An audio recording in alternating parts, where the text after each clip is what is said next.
সুপ্রিয় ভাই ও বন্ধুরা, সবার প্রতি রইল সালাম ও শুভেচ্ছা। আসসালামু আলাইকুম। মিঠামইন, অষ্টগ্রাম ও ইটনা সহ নিকলী উপজেলা পর্যন্ত বিস্তৃত এটি রাজধানী ঢাকা থেকে 110 কিলোমিটার দূরে অবস্থিত।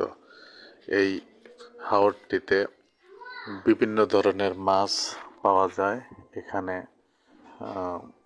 অনেক নানান রকমের মাছ, এই মাছ দেশ এলাকার চাহিদা মিটিয়ে ঢাকা সহ দেশের বিভিন্ন স্থানে মাছ চলে যায়। প্রচুর মাছ পাওয়া যায় এই হাওরে। নানান ধরনের বড় বড় মাছ, রুই, কাতলা, চিতল, চিংড়ি, বড় বড় চিংড়ি, বাইম, গোচই এবং সেই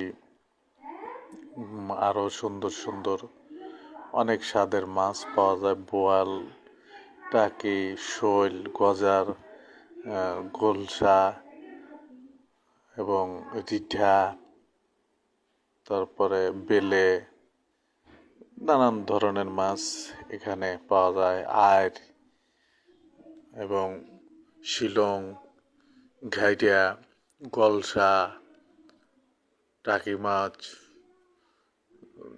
জিয়াল মাছ, মাগুর মাছ, শিং মাছ, বিভিন্ন ধরনের মাছ পাওয়া যায়। ধন্যবাদ।